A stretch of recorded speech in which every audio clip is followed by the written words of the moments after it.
सुब्हानल्लज़ी अस्रा बिअब्दिही लैलन मिनल मस्जिदिल हराम इलल मस्जिदिल अक़सल्लज़ी बारकना हौलहु लिनुरियहु मिन आयातिना इन्नहु हुवस्समीउल बसीर। मुझे ये जो ड्रीम्स थे ये बचपन से ही आ रहे थे। यानी पहला ड्रीम तो तकरीबन 5 साल की उम्र में आया। फिर उसके बाद जब मैं 10-11 साल का हुआ तो फिर मुझे भी शौक़ हुआ कि मैं ख़ातमुन नबिय्यीन हज़रत मोहम्मद सल्लल्लाहु अलैहि वसल्लम उनकी ज़ियारत हो मुझे। तो उसमें फिर मैंने काफ़ी दरूद शरीफ भी पढ़ी और काफ़ी अल्लाह से दुआ भी की, लेकिन मुझे कोई ऐसा ड्रीम नहीं आया। तो फिर मैंने छोड़ दिया। तो लेकिन उसके कोई तकरीबन आप कह लें जब मैं 13 साल का हुआ फिर तो उसमें मैंने पहली बार अल्लाह और मोहम्मद सल्लल्लाहु अलैहि वसल्लम को अपनी ख्वाब में देखा। तो वो ड्रीम मैंने पहले शेयर किया ही हुआ है। वो क्रिकेट का एक मैदान होता है, उसमें और भी मेरे हम उम्र बच्चे जो होते हैं मेरी एज के, वो हम सब क्रिकेट खेल रहे होते हैं। तो अल्लाह मोहम्मद सल्लल्लाहु अलैहि वसल्लम से पूछता है कि आपने इन बच्चों में से जो सा बच्चा चुनना है तो आप उसको चुन के तो मुझे बता दें। तो फिर हज़रत मोहम्मद सल्लल्लाहु अलैहि वसल्लम सारे बच्चों को देखते हैं और आखिर में मेरी तरफ देखते हैं और मुझे ऐसे उंगली से इशारा करके कहते हैं कि या अल्लाह मैंने इस बच्चे को चुना। तो फिर अल्लाह कहता है कि अच्छा ठीक है, अब आए यहाँ से चलते हैं। तो वो दोनों चले जाते हैं, लेकिन मैं वहाँ पे खड़ा सोचता रहता हूँ कि आखिर ख़ातमुन नबिय्यीन मोहम्मद सल्लल्लाहु अलैहि वसल्लम ने मुझे ही क्यों चुना। यहाँ पे मुझसे अच्छे भी बच्चे थे, लेकिन उनमें से किसी को क्यों ना चुना। तो वो ड्रीम वहीं ख़त्म हो जाता है। तो उसके बाद मुझे ड्रीम्स आते हैं, थोड़े बहुत आते हैं। कभी बारिश हो रही है, कभी मेरे पीछे कोई पड़ा हुआ है और मैं अल्लाह मुझे उससे बचा लेता है।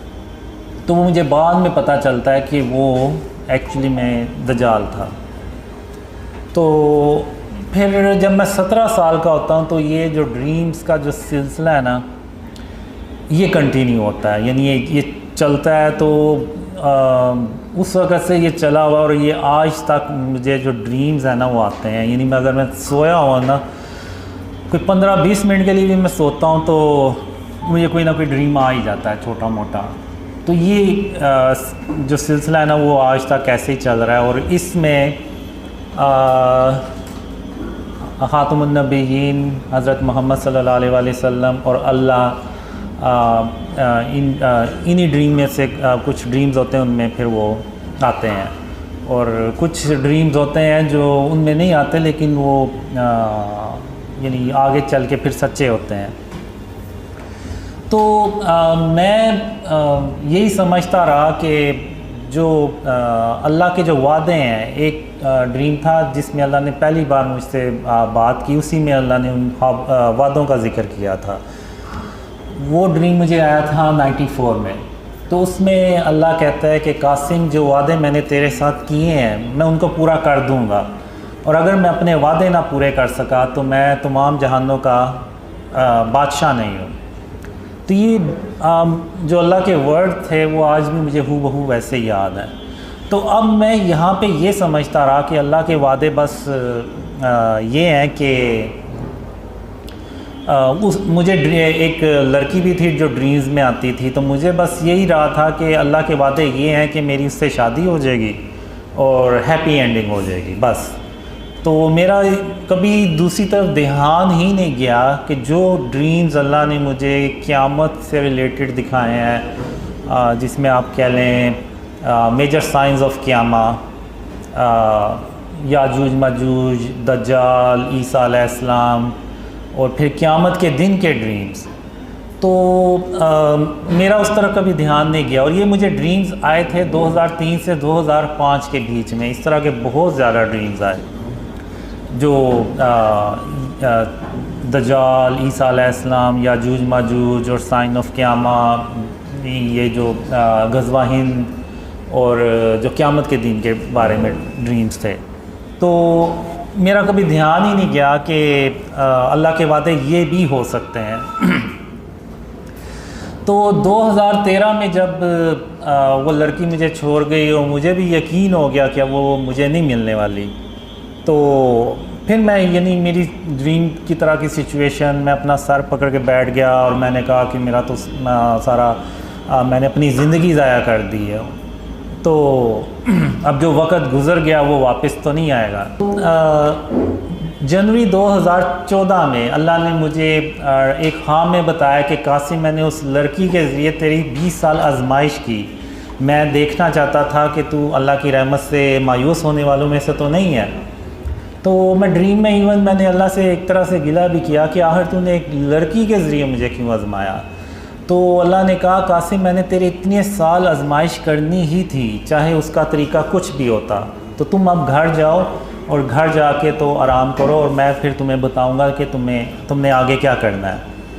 तो 20 या 22 अप्रैल 2014 इसमें अल्लाह ने पहली बार मुझे कहा कि कासिम, जो ख्वाब मैंने तुम्हें दिखाए हैं वो लोगों से बयान करो, मैं दुनिया वालों को दिखाना चाहता हूँ कि तुम कौन हो। तो जब मैं सुबह उठा तो मैंने कहा कि ये तो बड़ा अजीब सा अल्लाह ने हुक्म दिया है। ये तो ऐसा हुक्म है कि वो यानी अगर मैं मेरे घर वाले यकीन ना करें तो जो मुझे जानता ही नहीं है तो वो कैसे यकीन करेगा इन ड्रीम्स पे। तो बहरहाल फिर मैंने कहा कि मैं खातमुन नबीयीन मोहम्मद सल्लल्लाहु अलैहि वसल्लम का वेट करता हूँ कि वो क्या हुक्म देते हैं। तो वो भी कोई 7 दिन हफ्ता 10 दिन बाद ड्रीम्स में आए, तो उन्होंने भी मुझे वही कहा कि जो ख्वाब अल्लाह ने तुम्हें दिखाए हैं वो लोगों से बयान करो। तो चूँकि अब अल्लाह और मोहम्मद सल्लल्लाहु अलैहि वसल्लम दोनों ने मुझे वही हुक्म दिया, तो मेरे पास फिर कोई और चॉइस ही नहीं थी। मैंने फिर वो ड्रीम शेयर करना शुरू किए ईमेल्स के थ्रू अपने घर वालों से इधर उधर, तो किसी ने यकीन ही नहीं किया। तो फिर सितंबर में मैंने तकरीबन वो ईमेल्स के थ्रू भी ड्रीम्स शेयर करना छोड़ दिए। तो फिर अक्टूबर 2014 में एक ख्वाब में मैं अल्लाह से कह रहा होता हूँ कि अल्लाह, इन ख्वाबों पे कोई यकीन नहीं करने वाला और मैं सिर्फ़ अपना वक्त ज़ाया कर रहा हूँ। तो अल्लाह फिर कहता है कि नहीं कासिम, जब मैं किसी काम का इरादा करता हूँ तो फिर मैं उसको करके छोड़ता हूँ और मुझे रोकने वाला कोई भी नहीं होता। तो फिर अल्लाह इंटरनेट को बुलाता है और इंटरनेट को हुक्म देता है कि जो कासिम के ख्वाब है ना, ये पूरी दुनिया में फैलाओ। तो वो फिर वो दुनिया में फैलाता है। तो फिर उसके बाद मैंने करते करते जनवरी 2015 में ड्रीम्स को ऑनलाइन शेयर करना शुरू किया। वो भी एक तो इस ड्रीम से मुझे थोड़ा सा आइडिया हुआ और दूसरा ये था कि कोई दिसंबर के शुरू में खातमुन नबीयीन मोहम्मद सल्लल्लाहु अलैहि वसल्लम ख्वाब में एक ही रात में 2 बार आए और उन्होंने मुझे यही कहा कि कासिम, अपने ख्वाब लोगों से बयान करो, पाकिस्तान को बचाने के लिए, इस्लाम को बचाने के लिए। तो वो एक ही रात में 2 बार आए। तो मैंने यानी जब भी खातमुन नबीयीन मोहम्मद सल्लल्लाहु अलैहि वसल्लम एक ही रात में 2 बार ख्वाब में आए तो वो इसका मतलब होता है कि मुझे वो काम करना होता है। तो वो फिर मैंने जनवरी 2015 में स्टार्ट किए ड्रीम शेयर करना। तो वो इतने कमेंट्स बीच में नीचे इतने बुरे कमेंट्स आए, तो मैंने कहा मैंने इस काम के लिए तो नहीं ये ख्वाब शेयर करना शुरू किए थे कि लोग मुझे बुरा भला के हैं। तो वो फिर मैंने जनवरी के एंड तक ना पक्का फ़ैसला कर लिया कि मैं इन ख्वाबों को ना शेयर करना बंद कर दूँगा।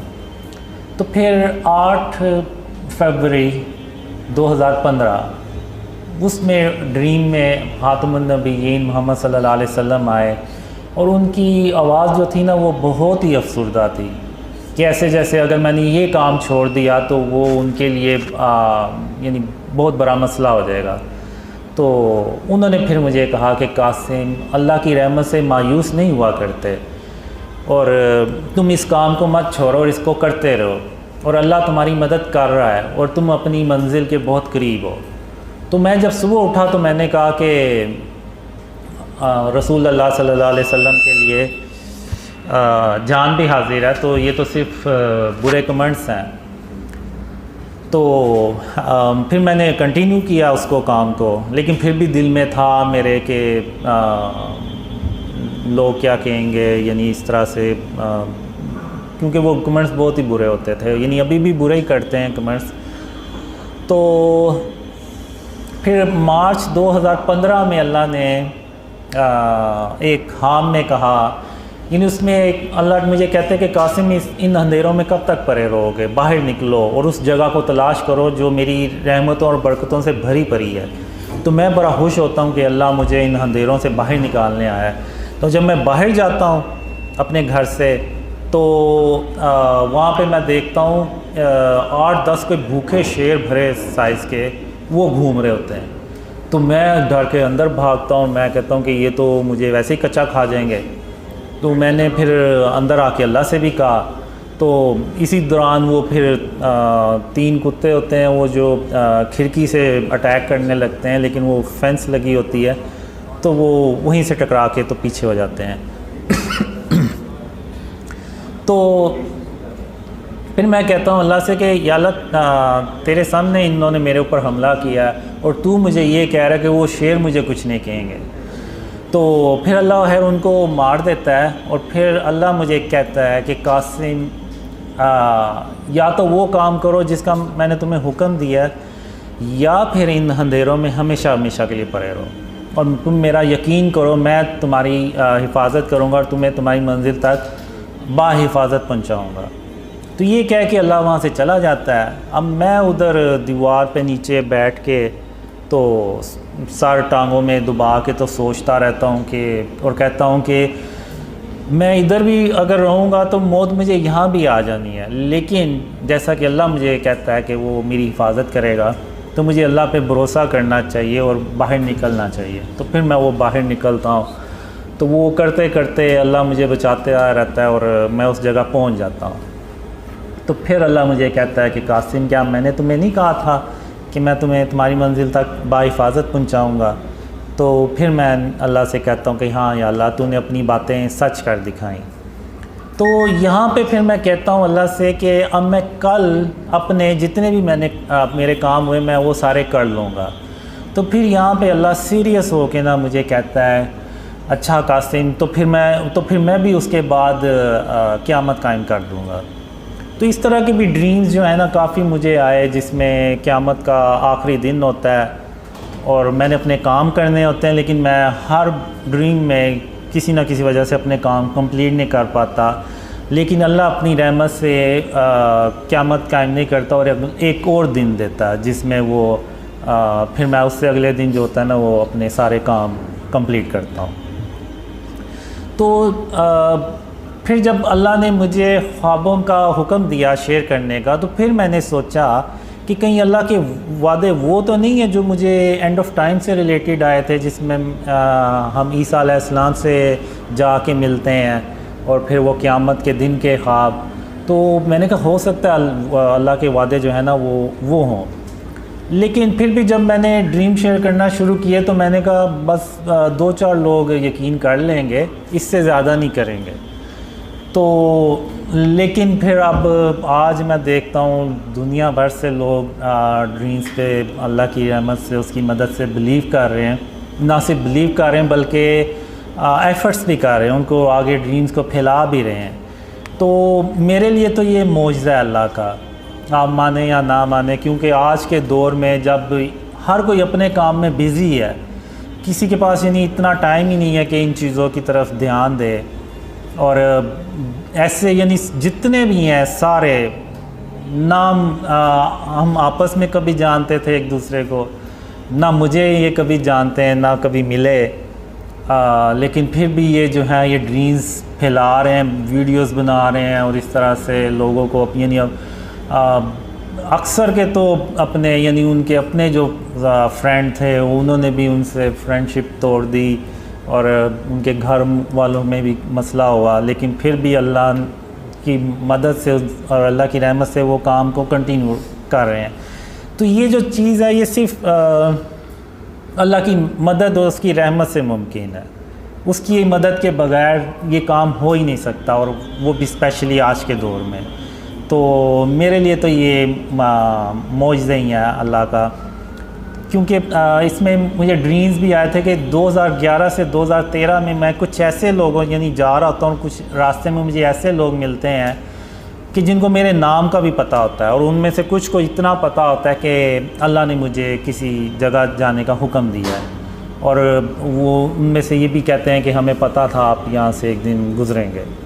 तो उस वक्त मैं ड्रीम में हैरान होता था और अपने आप से सवाल करता था आखिर ये लोग हैं कौन जिनको मेरे नाम का भी पता है और इन कुछ को इतना पता है कि मैं किस जगह जा रहा हूँ।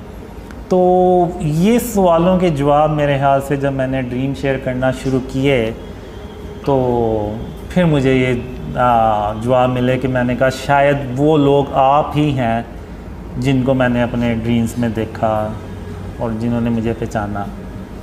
तो अब आपने क्या सवाल पूछा था?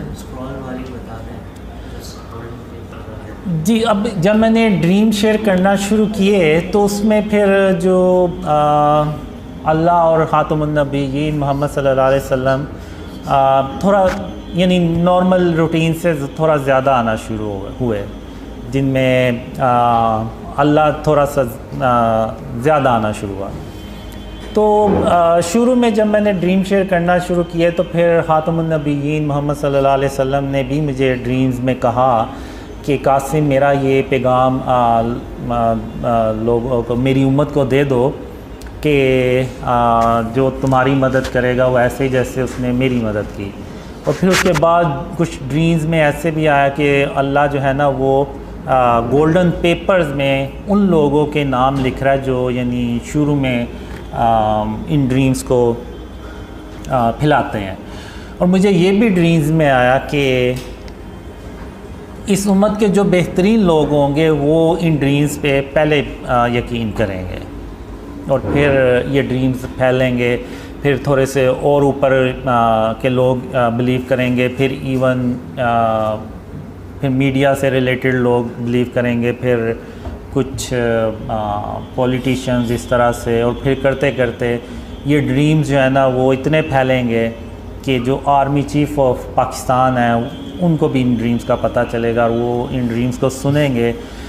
तो फिर उसके बाद ख़ातमुन नबीय्यीन मोहम्मद सल्लल्लाहु अलैहि वसल्लम आर्मी चीफ़ को गवाही देंगे कि कासिम अपने ख्वाबों के बारे में किसी से झूठ नहीं बोल रहा, और बिल्कुल वैसे ही कुछ होने जा रहा है जैसा कि अल्लाह ने कासिम को ख्वाबों में दिखाया। तो ये विटनेस मिलने के बाद फिर जो है ना वो काफ़ी ड्रीम्स जो है ना वो दुनिया में फिर बहुत ही ज़्यादा फैलते हैं, जिसका यानी पाकिस्तान की तरक्की और इस्लाम की सरबुलंदी से भी ताल्लुक़ है। और गोल्डन आप चाहें तो क़यामत के मंज़र वाला अर्श के नीचे आ सकता, अगर आप चाहें। अच्छा, आपकी मर्ज़ी। ठीक है।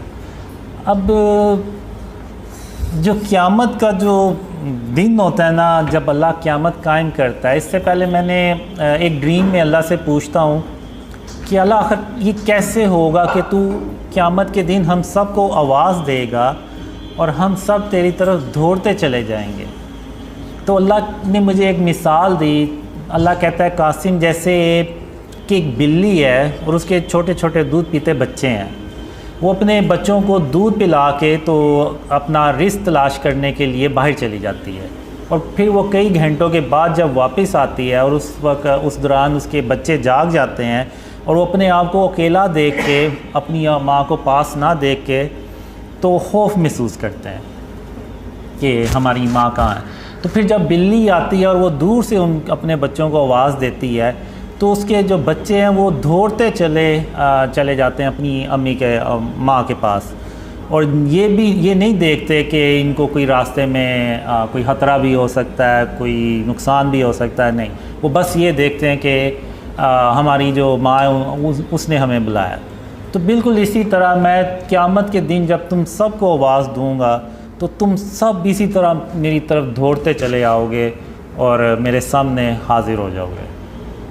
तो अब जब मैंने देखा अपने ड्रीम्स में कि अल्लाह क़यामत कायम कर देता है, तो अब मुझे ऐसे लगता है जैसे मैं ज़मीन से उग के निकला हूँ, जैसे कोई पौधा उगता है तो उस तरह से ना मैं ज़मीन से उगा हूँ, और जैसे ही मैं उठा हूँ तो वो ऑलरेडी यानी होता है कि मैंने अल्लाह रब्बुल आलमीन के पास जाना है, यानी उसके सामने जाना है। तो अब मैं उधर ऐसे तेज़ तेज़ चलता हुआ ना, तो जैसे अल्लाह ने ऑलरेडी मुझे बताया हुआ कि मैंने कहाँ जाके खड़े होना है, तो मैं उधर जाता हूँ और जाके खड़ा हो जाता हूँ। तो वहाँ पे खातमुन नबिय्यीन मोहम्मद सल्लल्लाहु अलैहि वसल्लम पहले से आगे खड़े होते हैं। तो अब जो अल्लाह का क़यामत के दिन जो अर्श होता है ना, उसका साया जैसे शाम का साया होता है ना, तो लंबा हो जाता है। तो ये अब जैसे ये अल्लाह का अर्श का साया है और इधर ये बाकी मैदान है, और सूरज इस तरफ होता है, काफ़ी बड़े साइज़ में होता है। तो उसका जो ऐसे रोशनी आती है, तो अल्लाह के अर्श के जो साया ना, वो ऐसे एक लंबा साया बन जाता है। तो सबसे आगे खातमुन नबिय्यीन मोहम्मद सल्लल्लाहु अलैहि वसल्लम खड़े होते हैं, फिर उसके पीछे आप सल्लल्लाहु अलैहि वसल्लम की जो उम्मत होती है वो, फिर जब उसके बाद फिर हज़रत इब्राहीम अलैहिस्सलाम और उनकी उम्मत के लोग होते हैं, फिर उसके बाद सारे दर्जा बदर्जा अल्लाह के नबी और उनके उम्मती होते हैं। तो जो मैंने ड्रीम्स में देखा है, खातमुन नबिय्यीन मोहम्मद सल्लल्लाहु अलैहि वसल्लम की उम्मत की जो तादाद है वो बहुत ज़्यादा होती है बाकी नबियों की उम्मतों से। तो मैं यहाँ पे खड़ा हो जाता हूँ, और मेरे साथ वो लोग होते हैं जो दुनिया में साथ होते हैं। तो अब मोहम्मद सल्लल्लाहु अलैहि वसल्लम यहाँ पे अब हमसे ना मुलाकात करने आते हैं। तो वो जितने भी लोग होते हैं वो सब खातमुन नबिय्यीन मोहम्मद सल्लल्लाहु अलैहि वसल्लम उनसे इन पर्सन मिलते हैं, और वो कहते हैं कि आपने दुनिया में कासिम के साथ रहे, और इस्लाम और यानी उस पर यानी उस जो ड्रीम्स आए थे उस वक्त मुझे, तो उस वक्त मुझे नहीं पता होता कि हमने ऐसा आखिर क्या काम किया है कि खातमुन नबिय्यीन मोहम्मद सल्लल्लाहु अलैहि वसल्लम हमसे मिलने पहले आए हैं। तो बहरहाल उस वक्त तो मुझे नहीं समझ लगी, लेकिन आज अब तो समझ लगती है कि वो शायद इस्लाम की सरबुलंदी से मुतल्लिक ही काम होगा। तो खातमुन नबिय्यीन मोहम्मद सल्लल्लाहु अलैहि वसल्लम फिर हमें कहते हैं कि आज अल्लाह जो है ना आपको खुश कर देगा, अल्लाह अपनी रहमतें और बरकतें आप पे नाजिल करेगा। तो इस तरह से मैंने ना वो ड्रीम में देखा, और उस वक्त मैं ड्रीम में भी यानी ये सोच रहा होता हूँ, हैरान हो रहा होता हूँ कि हमने आखिर दुनिया में ऐसा क्या काम किया होगा कि खातमुन नबिय्यीन मोहम्मद सल्लल्लाहु अलैहि वसल्लम खुद हमसे मिलने आए हैं। तो वो इस तरह का ड्रीम होता है। तो उसके अलावा भी काफ़ी ड्रीम्स होते हैं, यानी उसमें ये जो एरिया होता है इधर सारे कुफ़ार होते हैं खड़े हुए, और उनके गर्दनों में और पूरा जंजीरों में जकरे होते हैं, और ऐसे यानी कि उनके ऊपर ये आज जो दिन है ना वो बहुत भारी है। तो और उनके लिए कोई छाँव नहीं होती, और इवन ज़मीन भी उनकी तप रही होती है, और ज़मीन से भी जो है ना वो उनको तपिश महसूस हो रही होती, मिल रही होती। तो इस तरह से वो ड्रीम। गज़वा हिंद, ये जो जंग है ये मैंने अपने ड्रीम्स में बहुत बार देखी है। तो अब ये जंग ना हम पे मुसल्लत की जाती है बेसिकली, हम कोई यानी हमें शौक़ नहीं होता कि हम ये जंग खुद से करें। हम यानी पाकिस्तान में पाकिस्तान अल्लाह की रहमत से तरक्की कर रहा होता है, और अल्लाह की रहमतें और बरकतें पाकिस्तान पे नाजिल हो रही होती हैं। तो हमें तो ज़रूरत ही नहीं होती कि हम है किसी से जाके तो जंग शुरू कर दें। अब होता ये है कि मिडल ईस्ट में जो जंगें हैं ना वो हो रही होती हैं, जिसमें तुर्की और अरब कंट्रीज़ जो है ना वो बहुत बुरी तरह से तबाह हो रहे होते हैं। तो हम ये करते हैं कि उधर जो मुसलमान होते हैं उनको जितना ज़्यादा से ज़्यादा हम पाकिस्तान में ला सकते हैं लेके आते हैं। इससे पहले मैं थोड़ा सा ये बता दूं कि जब आर्मी चीफ़ को गवाही मिलती है मेरे ड्रीम्स के बारे में, तो फिर उनको भी आर्मी को भी यकीन हो जाता है कि जो पाकिस्तान है ना इसका जो एंड ऑफ टाइम में और आगे जो इवेंट्स आने हैं ना उसमें बहुत अहम की रोल इसने प्ले करना है। तो उस सिलसिले में फिर पाकिस्तान में रिफॉर्म्स होती हैं, जिसको आप कह लें कि इस्लामी सदारती निज़ाम जिसको आप कह लें। तो इस तरह से ना वो चेंज होता है सिस्टम।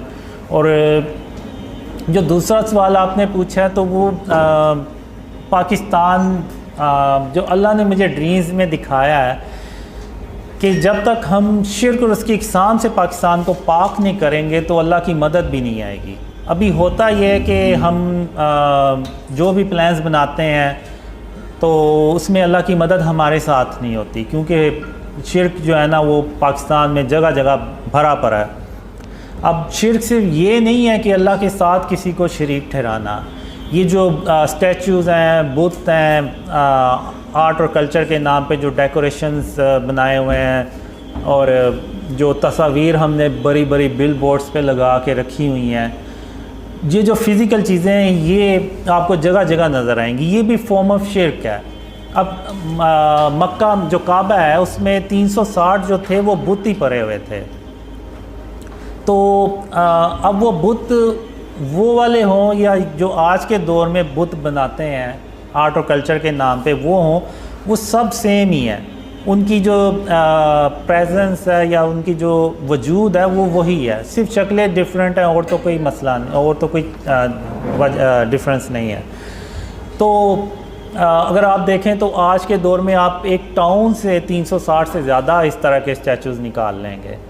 तो ये जो चीज़ें हैं ना ये सब फॉर्म ऑफ शिर्क में आती हैं। अब इब्राहीम अलैहिस्सलाम ने बुतों को तोड़ा, अब नौज़बिल्ला उन्होंने कोई उसको करना तो नहीं था लेकिन उन्होंने फिर भी तोड़ा, क्योंकि वो अल्लाह का हुक्म था और उन्होंने उस सरज़मीन को शिर्क से पाक करना था।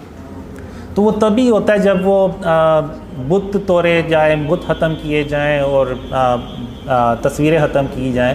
अब मैं यहाँ पे ये नहीं कह रहा कि लोग बाहर निकलें और तोड़ दें, ये हुकूमत का काम है और वही करे ये काम तो बेहतर है और उसे ही करना चाहिए। और वही कानून बनाएं कि इस तरह जो भी अपने दुकानों में स्टैचूज़ रखेगा या गैर ज़रूरी तस्वीरें लगाएगा तो उसको फ़ाइन होगा या जो भी। तो जब आर्मी चीफ़ को विटनेस मिलती है तो उसके बाद पाकिस्तान को शिर्क और उसकी इक़साम से पाक किया जाता है और फिर अल्लाह की मदद आती है। और जो हम प्लान्स बनाते हैं अल्लाह की मदद उसमें शामिल होती है। तो पाकिस्तान जो है ना वो तेज़ी से तरक्की करता है। और लेकिन दूसरी तरफ वो अरब कंट्रीज़ में डिस्ट्रक्शन होती चली जाती है और पाकिस्तान तरक्की करता चला जाता है और इंडिया से हज़म नहीं होता तो वो पाकिस्तान पे अटैक करने लगता है। तो उस वक़्त अल्लाह फिर 3000 काले रंग के जंगी जहाज़ भेजता है और उन जंगी जहाज़ों को देख के तो इंडिया की अकेला पाकिस्तान पे अटैक करने की हिम्मत ही नहीं पड़ती। तो चूँकि अब पाकिस्तान तरक्की कर रहा होता है तो जो दुनिया के बाकी के मुल्क होते हैं ना उनको भी ये फ़ियर आना शुरू हो जाता है कि अगर हमने पाकिस्तान को ना रोका तो ये कल को हमारे ऊपर हुकूमत करेगा। तो चूँकि वो अरब कंट्री में ऑलरेडी डिस्ट्रैक्शन कर रहे होते हैं तो वो फिर इंडिया के साथ मिल के तो एक बहुत बड़ी जंग पाकिस्तान पे मुसल्लत करते हैं, तो जिसको कि वो गज़वा हिंद कहा जाता है। जो मैंने ड्रीम्स में देखा है वो शायद 100 झंडे 100 मुल्क हों जो सारे मिल के ना तो पाकिस्तान के ख़िलाफ़ हो जाते हैं। तो अब इस दौरान पाकिस्तान की जो आबादी है वो भी ज़्यादा होती है क्योंकि लोगों को पता चलता जाता है कि ये एंड ऑफ टाइम और इस तरह से गज़वा हिंद का वक्त आ रहा है। तो लेकिन इसके बावजूद लोगों में ना वो कुछ मुसलमान जो पाकिस्तान में होते हैं उनमें फ़ियर भी होता है कि पता नहीं पाकिस्तान बचेगा भी या नहीं, क्योंकि वो दुश्मन ही इतनी बड़ी तादाद में होते हैं। तो लेकिन अल्लाह जो है वो पाकिस्तान की मदद करता है और इस जंग में हातमुन नबीयीन मोहम्मद सल्लल्लाहु अलैहि वसल्लम खुद फ़िज़िकल शिरकत भी करते हैं और वो उस जंग में मौजूद होते हैं। लेकिन वो जो सरबराह होता है उसके इल्म में होता है या कुछ जो लोग होते हैं करीबी उनको पता होता है कि हातमुन नबीयीन मोहम्मद सल्लल्लाहु अलैहि वसल्लम भी इस जंग में शरीक हैं।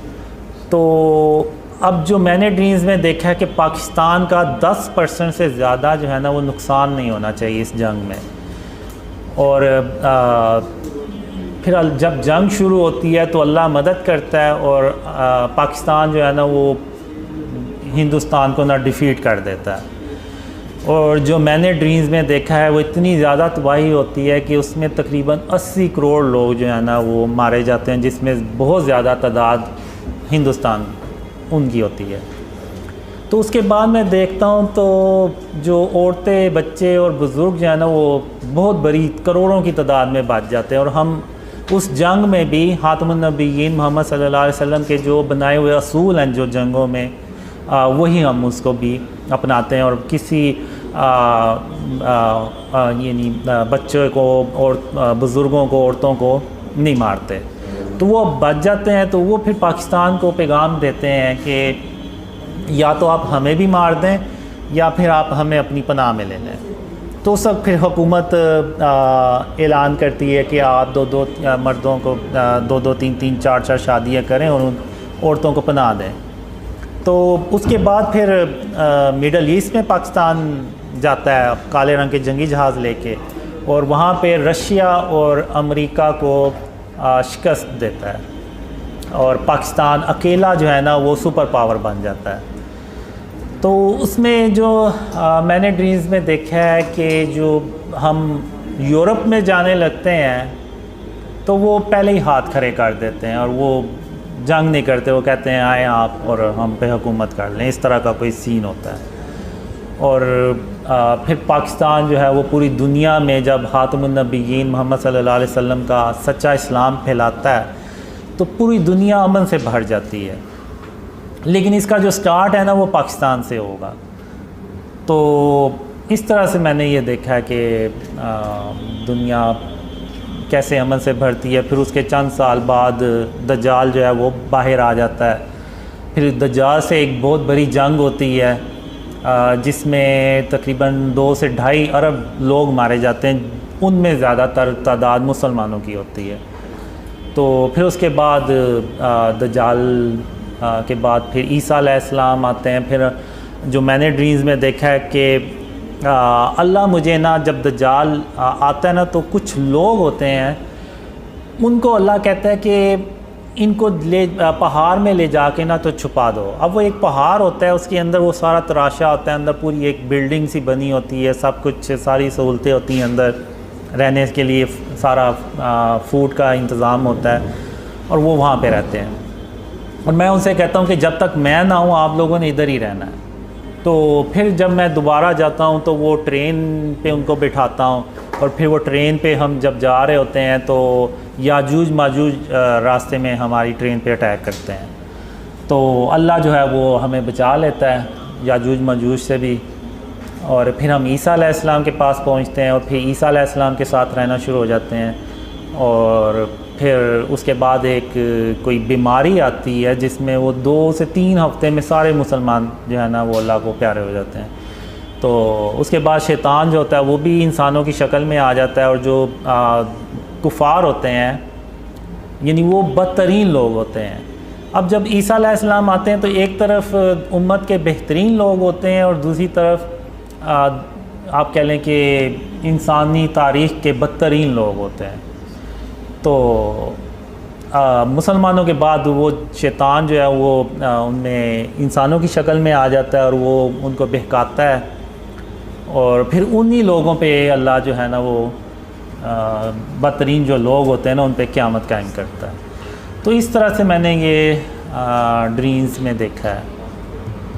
अब जो रीसेंट ड्रीम है वो मैंने 3 दिन पहले देखा था, वो भी काले रंग के जंगी जहाज़ों के बारे में था। तो उसमें ये होता है कि पाकिस्तान में यानी तब्दीली आ चुकी होती है और पाकिस्तान तरक्की करने लगता है। तो उसमें वो फिर 3 काले रंग के जंगी जहाज़ आते हैं और उनमें से एक जंगी जहाज़ इंडिया में जाता है अटैक करने। यानी हम चाहते हैं कि यानी शुरू में ही इंडिया को प्रेशराइज़ किया जाए और इन ख्वाबों का फ़ायदा उठाते हुए। तो एक जंगी जहाज़ जाता है लेकिन इंडिया अलर्ट हो जाता है और वो काफ़ी यानी जहाज़ अपने भी उड़ाता है।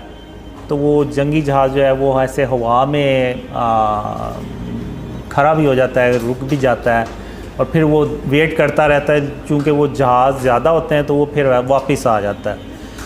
तो जब वो वापस आता है तो इंडिया जो है वो जैसे मैच जीतने के बाद पाकिस्तान से वो शोर शराबा करते हैं और हल्ला गुला करते हैं, तो उसी तरह उनके जो सारा करते हैं। और उनके जो जहाज़ होते हैं वो भी ऐसे स्टंट करते हैं कि देखो हमने तुम्हारा जो जंगी जहाज़ आया था उसको भगा दिया। तो लेकिन वो जो जंगी जहाज़ है ना, वो ऐसे वापस आके ना तो ऐसे नीचे, बहुत नीचे परवाज़ करता है। तो यानी इसमें मैं पहली बार यानी देखता हूँ कि वो जंगी जहाज़ ऐसे हवा में रुक भी जाते हैं और ऐसे बहुत लो फ़्लाइट करते हैं। जैसे अब ये एक बिल्डिंग है और इधर नीचे इस लेवल पे घर होंगे, तो वो जंगी जहाज़ जो है ना वो रेजिडेंशल एरिया से ऐसे गुज़रता हुआ जाता है ऐसे। वरना नॉर्मली जो मिलिट्री जेट फाइटर्स होते हैं वो इस इतनी लो परवाज़ पे रेजिडेंशल एरिया से नहीं गुज़रते, लेकिन वो गुज़र आता है। तो मैं कहता हूँ कि ये तो यानी बड़ी टेक्नोलॉजी है इस जहाज़ में, ना सिर्फ जहाज़ में बल्कि वो पायलट्स में भी होती है, जाहिर सी बात। वो फिर आहिस्ता से ऐसे अंदर इंडिया के बॉर्डर पे एंटर होता है और 2 मिज़ाइल फायर करता है, एक जो इंडिया की बेस होती है मिलिट्री वो, और एक जो एयर बेस होती है उस पर अटैक करता है। और वो दोनों बेस तबाह हो जाती हैं और वो वापस अपने वापस पाकिस्तान आ जाता है और उनको इंडिया को पता भी नहीं चलता कि कोई आया है और अटैक करके चला गया। तो वो इरफान भाई ने बताया कि जब वो जहाज़ बहुत ही लो फ्लाइट पे जा रहा तो इवन वो रेडार्स जो है ना वो भी डिटेक्ट नहीं कर पाते।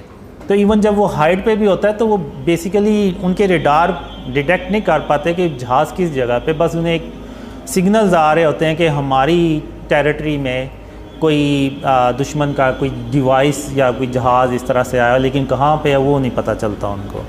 तो इस तरह से वो फिर वापस आता है और फिर वो जो ब्लैक जेट फाइटर्स के पायलट्स होते हैं वो आते हैं, तो वो हम उनसे बात कर रहे होते हैं, तो वो ड्रीम वहीं ख़त्म हो जाता है। तो ये लेटेस्ट ड्रीम ये है। रिसेंटली ड्रीम्स आते हैं, इमरान खान के बारे में भी आए। तो लेकिन एक चीज़ है कि जब तक इस मुल्क को शिर्क और इसकी इक़साम से पाक नहीं किया जाएगा ना, ये मुल्क नीचे चलता जाएगा। लोग मुझसे पूछते हैं तो मैं वो बस उसी बेस पे कहता हूँ कि जब तक हम शिर्क से इस मुल्क को पाक नहीं करेंगे तो अल्लाह की मदद भी नहीं आएगी। अल्लाह की मदद नहीं आएगी तो इसका मतलब है कि ये मुल्क मज़ीद नीचे चलता जाएगा। तो जो मुझे लग रहा है कि मैं कहना नहीं चाहता, लेकिन मुझे यही लग रहा है कि ये मुल्क में मज़ीद मसाइल पैदा होंगे, मज़ीद डॉलर्स का मसला होगा, इकोनॉमी का और पॉलिटिकल स्टेबिलिटी आ भी जाए तो कोई मुझे नहीं लग रहा कि कोई इकोनॉमी इसकी बेहतर होगी। तो जो नवाज शरीफ के बारे में जो ड्रीम्स थे उसमें वो आएंगे पाकिस्तान दोबारा वापस, लेकिन अल्लाह खैर करे। बस मैं ये कहूँगा कि अल्लाह पाकिस्तान की मदद करेगा इंशाअल्लाह। लेकिन ये कि जैसे जैसे वो ड्रीम्स फैलेंगे तो लोगों में जो शिर्क और उसकी इक़साम और उसकी अवेयरनेस है वो ज़्यादा होगी, तो लोग अपने आप को बचाएंगे शिर्क से। एक कोशिश जो है ना, अगर वही हम स्टार्ट कर दें तो अल्लाह को वो कोशिश भी पसंद आ जाएगी। और मैंने जब आप देख लें, बहुत से लोग मेरी बातें करते हैं, मेरी दाढ़ी नहीं है, मैं नमाज़ें भी नहीं पढ़ता, तो ये वो, तो अल्लाह ने मुझे बहुत ज़्यादा ड्रीम्स में बताया, कहा कि अल्लाह क़यामत के दिन सारे गुनाह बख्श देगा लेकिन शिर्क कभी माफ़ नहीं करेगा। लेकिन नौज़बिल्लाह इसका मतलब ये नहीं कि वो मैं ये कह रहा हूँ कि नमाज़ें नहीं पढ़नी चाहिए, दाढ़ी नहीं रखनी चाहिए, रखनी चाहिए।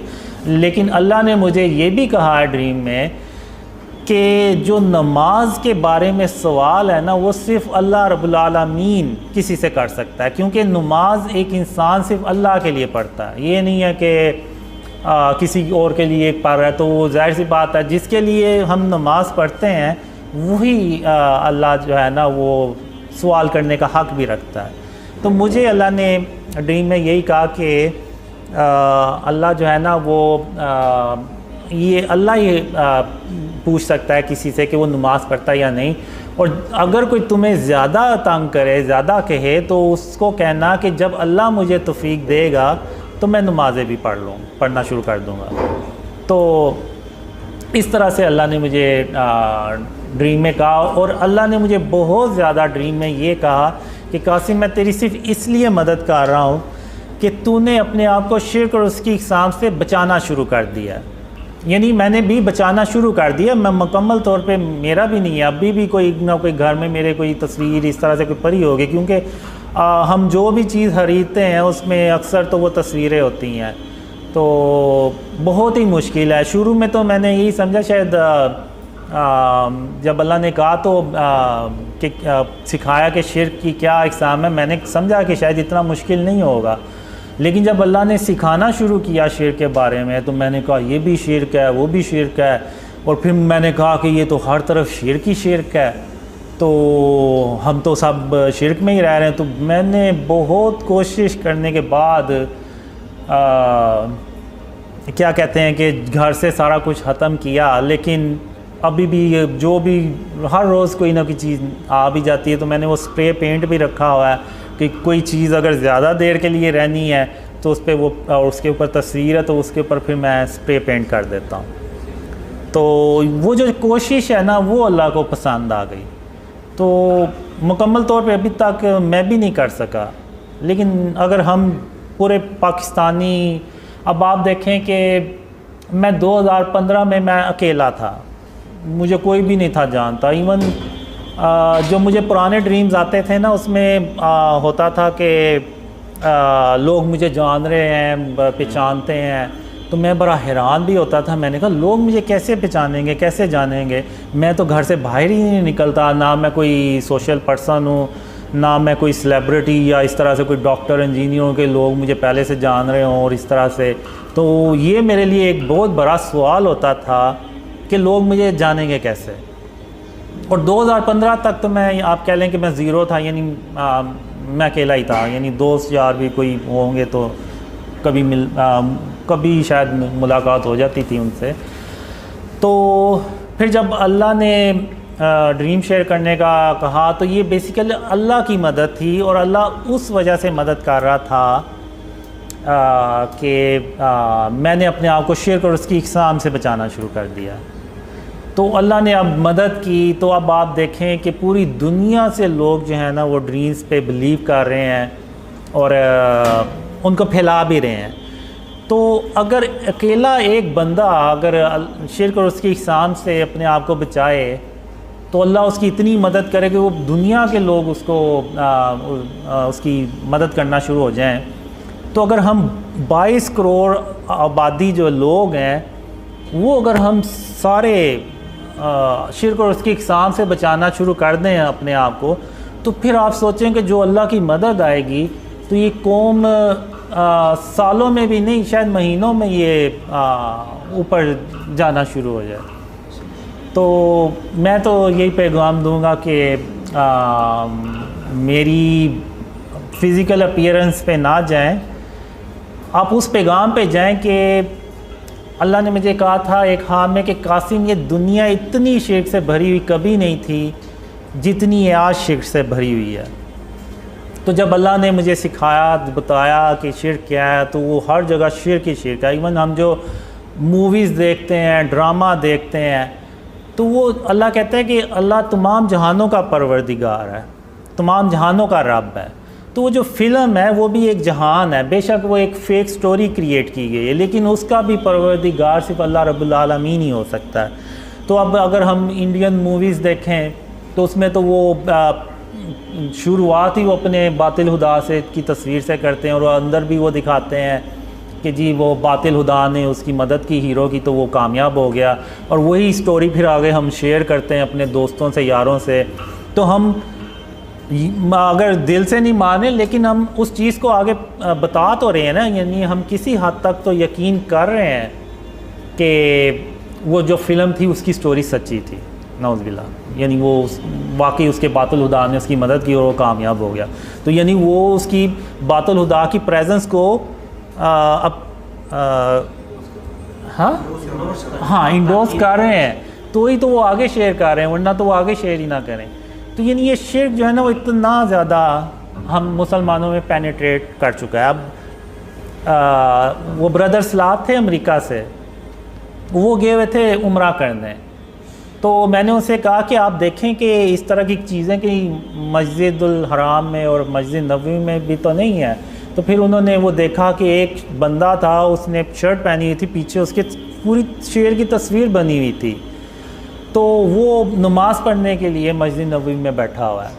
तो ये अब एक हदीस है कि जहाँ पे तस्वीर होगी वहाँ अल्लाह की रहमत के फ़रिश्ते नहीं आएंगे। तो अब वो एक बंदे की वजह से वो अल्लाह की रहमत के जो फ़रिश्ते हैं वो बाकियों के लिए भी रुक गए। तो अब एक वाक़या था, जंग थी, जब ख़ातमुन नबिय्यीन मोहम्मद सल्लल्लाहु अलैहि वसल्लम वापस आए अपने घर, तो उन्होंने एक खिड़की पे पर्दा देखा जिस पे वो चिड़िया का एक परिंदे का स्केच बना हुआ था। तो आप सल्लल्लाहु अलैहि वसल्लम ने उस पर्दे को गुस्से से उतार के तो फेंक दिया और हज़रत आयशा रज़ी ताला अन्हा से कहा कि दोबारा इस तरह की चीज़ मेरे घर ना आए। तो वो एक सिर्फ स्केच था, तो उन्होंने उस पर्दे को भी गुस्से से उतार के फेंक दिया। तो जो स्टैचूज़ हैं और ये सारा ये तो बहुत बड़ी बातें हैं। तो हमें जो है ना वो अपने आप को शिर्क और उसकी इक़साम से हर हाल में बचाना चाहिए। एक सवाल है तरफ से, वो कह रहे हैं कि when is the right time to come to Pakistan. ठीक है, सिस गोनिंग ये फरमानी, उन्होंने उनकी तरफ से सवाल आगे फॉरवर्ड किया। और दूसरी चीज़ है कि कोई आपको ख्वाब आया दुकान के बारे में कि मोहम्मद हनीफ ने पूछा दुहान धुआं की बड़ी निशानियों में से एक निशानी, 10 बड़ी निशानियों में से एक बड़ी निशानी ये धुआं तो नहीं, मैंने डस्ट स्टॉर्म देखा है। वो जो बिल्डिंग होती है फ़लस्तीन के इलाके में बनती है, वो जब उसके बेस में एक धमाका सा होता है और वो पूरी दुनिया अरब कंट्रीज़ में फैलता चला जाता है। इतनी ज़्यादा वो धुआं होता है कि वो सूरज की रोशनी भी ज़मीन पे नहीं पा रही होती। अब वल्लाह आलम ये शायद सिंबॉलिक हो, वर्ल्ड वार 3 को रिप्रेजेंट कर रही हो, वल्लाह आलम। और दूसरा right time, the right time to come to Pakistan is when you see the dreams spread a lot, यानी जब बहुत ज़्यादा ड्रीम फैल जाएं और पाकिस्तान के हालात भी बेहतर होना शुरू हो जाएं, तो तब यानी इंशाल्लाह जब शिर्क का खात्मा होना शुरू हो जाए, जी जी, और हुकूमती लेवल पर जब ये उसूल बन जाए, जी, तो तब means when you see dreams are spreading a lot and we Pakistani started to remove the shirk and its form within the country, then after it the help of Allah will come to Pakistan inshallah, because you are not a Pakistani who will come to Pakistan, so it will be very difficult for you guys to live here in this situation. The current situation is not good. So when the situation will be good, then you can come to Pakistan inshallah.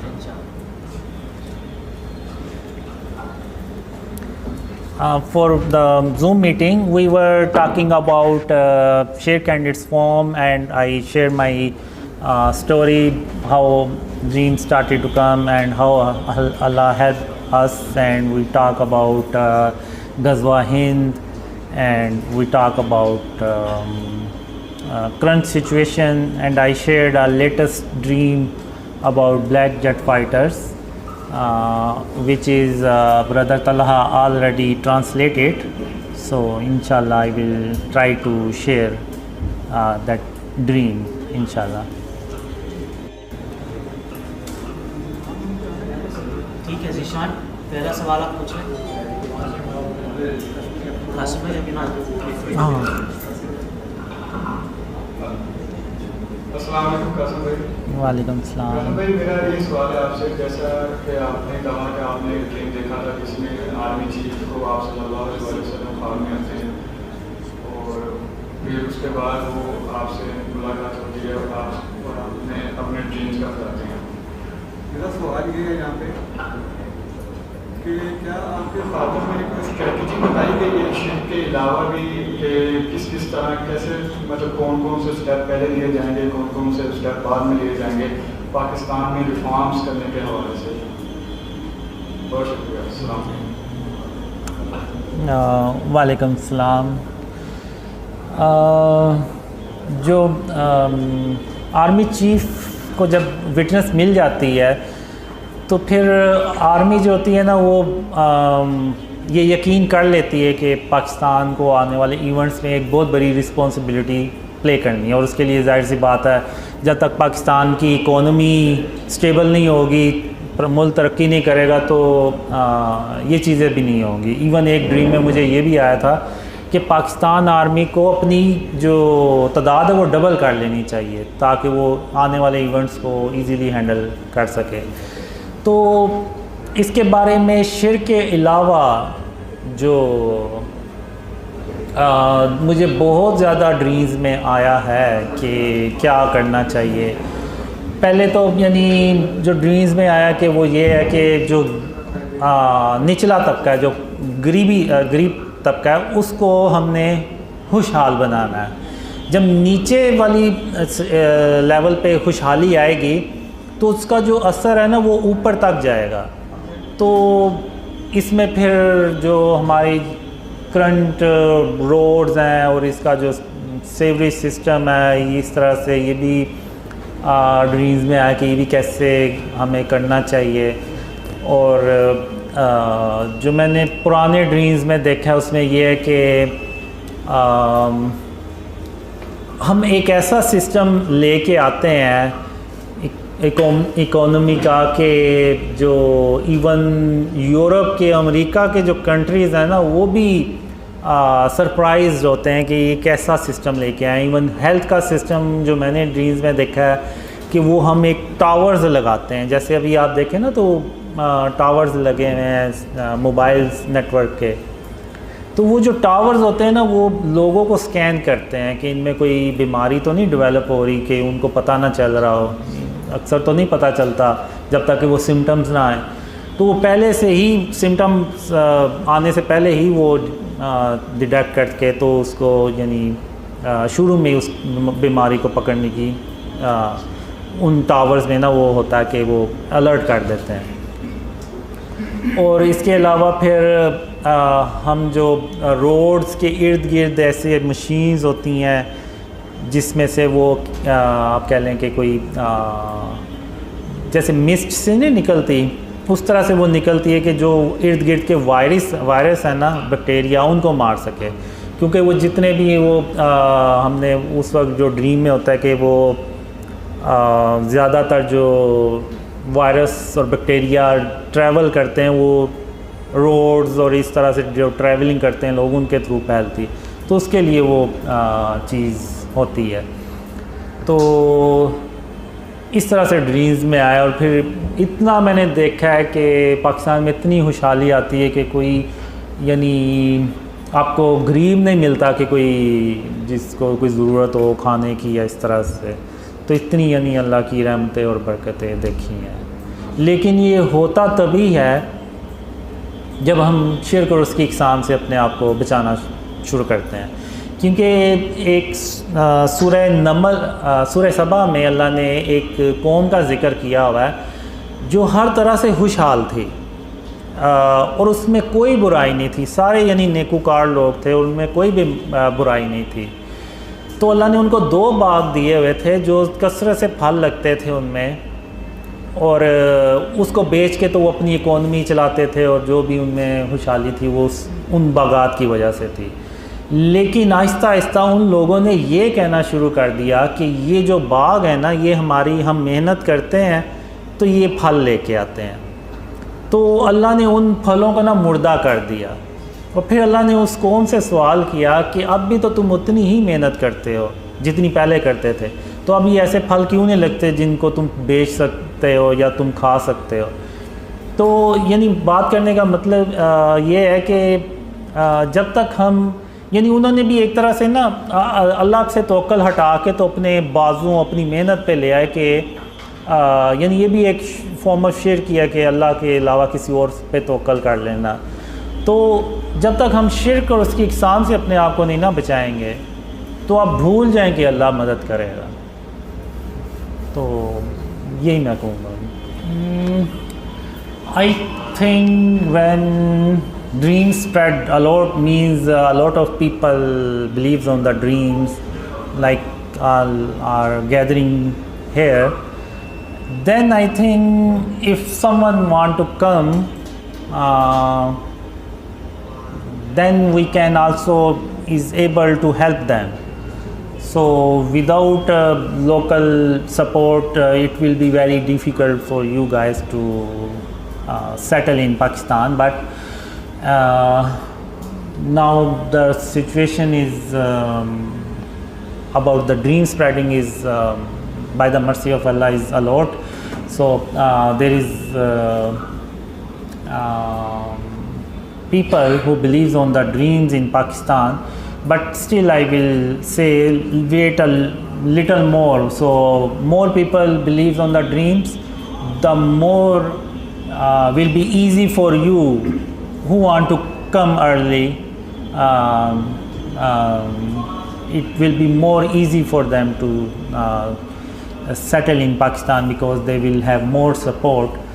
But still I will say wait for the right time to come to Pakistan, inshallah.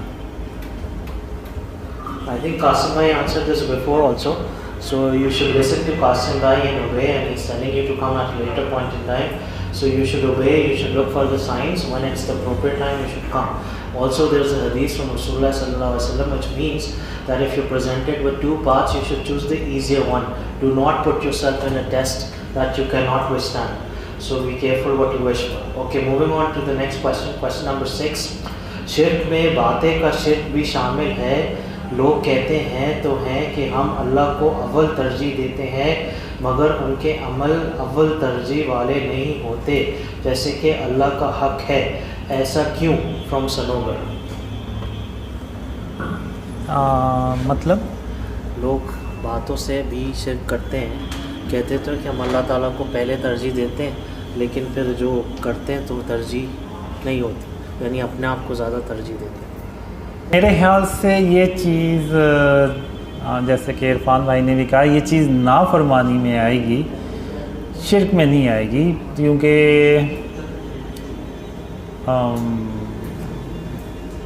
शिर्क तो वो है कि जो यानी जैसे तस्वीरें हो गई, जैसे अगर कोई बंदा किसी को ये कहे कि he is the only hope, यानी यही आखिरी उम्मीद है, तो ये बातें शिर्क के ज़मरे में आएंगी। इस तरह की बातें हमें नहीं करनी चाहिए, क्योंकि हम इंसान हैं, तो इंसान गाफिल भी हो जाता है, लेकिन उसकी नीयत ये नहीं होती कि वो नौज़बिल्ला यानी शिर्क करे। अब जैसे मैं भी हूँ सुस्त और लेज़ी किस्म का, तो अब मैं भी बाज़ बातों में करता हूँगा, और जैसे मैं भी सो जाता हूँ, तो इस तरह से अज़ान हो रही है, नमाज़ नहीं पढ़ रहा, तो ये चीज़ें नाफरमानी में तो आएंगी, जैसे इरफान भाई ने भी कहा, लेकिन ये शिर्क के ज़मरे में नहीं आएंगी। शिर्क के ज़मरे में वो बातें आएंगी कि जैसे गरूर, तकब्बुर हो गया, और किसी के बारे में कह देना कि वो वही आखिरी उम्मीद है, तो ये चीज़ें शिर्क के ज़मरे में आती हैं। जैसे मुझे एक ड्रीम में अल्लाह ने कहा कि जब तुम चला करो तो आकर के मत चला करो, बल्कि आजिज़ी से चला करो और अपने सर को झुका के चला करो। फिर यानी उसके बाद फिर मैंने अपने आजिज़ी से चलना शुरू कर दिया, इवन सर को भी झुका के चलना शुरू कर दिया। तो यानी किसी ने कहा कि तू क्या गर्दन नीचे करके तो चलता रहता है। तो फिर एक दूसरे ड्रीम में हातमुन नबिय्यीन मोहम्मद सल्लल्लाहु अलैहि वसल्लम ने मुझे कहा कि कासिम तुम इस नियत से सर को झुका के चला करो कि अगर मैं यानी इंसान ना होता और मुझे दुनिया के काम ना करने होते, तो मैं हर वक्त अल्लाह के आगे सजदे में रहता। तो इस नियत से तुम सर को झुका के चला करो। तो इसका मतलब ये नहीं है कि वो में नाफरमानी में ही आएगी ये चीज़ें, क्योंकि इंसान बहुत ही कमज़ोर पैदा किया गया। इवन मैं भी खुद भी अभी तो है नहीं, उस वक्त जब मैं अल्लाह की वादों का इंतज़ार करता रहता था तो मुझे भी दिल में आता था पता नहीं अल्लाह के वादे कभी पूरे होने भी हैं या नहीं। फिर एक ड्रीम भी आया मुझे जिसमें अल्लाह सारे अपने वादे मुझसे किए हुए पूरे करता भी है, और अल्लाह मुझे कहता भी है कि कासिम अब तुम्हें कोई मुझसे गिला शिकवा तो नहीं है, मैंने सारे अपने वादे पूरे कर दिए हैं। तो फिर मैं अल्लाह से कहता हूँ कि या अल्लाह बस मुझे एक शख्स को कत्ल करने की इजाज़त दे दे। तो अल्लाह जो होता है ना वो बड़ा तेज़ी से मेरी तरफ आता है। अब ये नहीं कि अल्लाह को नहीं पता कि मैंने किसको करना है, लेकिन अल्लाह को पता होता है, तो वो अल्लाह बड़ा तेज़ी से मेरी तरफ आता है और मुझे कहता है कासिम क्या बात है, तुम किसको कत्ल करना चाहते हो? तो मैं अल्लाह से कहता हूँ कि अल्लाह मैं अपने आप को कत्ल करना चाहता हूँ कि मैं तेरे वादों के बारे में हमेशा शक में पड़ा रहा। तो अल्लाह आगे से कहता है कासिम मैंने इंसान को बहुत ही कमज़ोर पैदा किया है, तो तुम ये उल्टी बातें सोचना छोड़ दो और आओ अब मैं तुम्हें घर छोड़ देता हूँ। तो इंसान को अल्लाह ने ना बहुत कमज़ोर पैदा किया है। तो अब ये चीज़ें नाफरमानी में आ सकती हैं लेकिन शिर्क में नहीं, क्योंकि अल्लाह ने इंसान को ना कमज़ोर पैदा किया, इंसान बड़ा कमज़ोर है। अच्छा भाई अगला सवाल है, Does Mohammed Qasim have any plan to visit any other country right now? Will he come to Indonesia this year from Goni? I always wish that I will be like you guys. Seriously, when I see you guys, I always wish, what if Allah make me like you guys, so I can go out and meet other people in different cities, in different countries. But Allah make me like this. So I have a plan to visit other countries, to visit other cities, but I am lazy and I am lazy, very lazy. So let's see when Allah fulfill these desires. Inshallah I will visit Indonesia, Malaysia, Bangladesh, other countries. Inshallah. USA भी ना?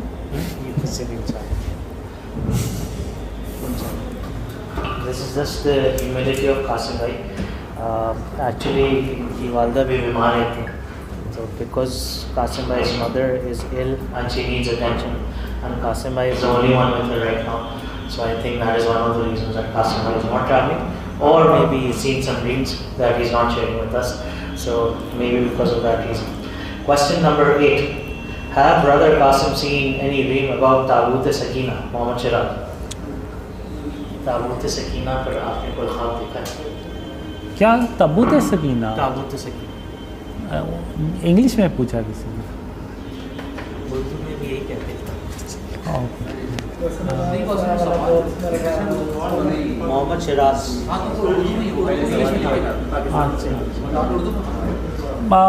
Actually, I don't see any dream like this. Tabut Sakina is a box, big box. Yes, something like that. ये तो you would know, ये also know. No, I did not see any dream like this. Sorry, मैंने इस तरह का कोई dream नहीं देखा अभी। वो जाने का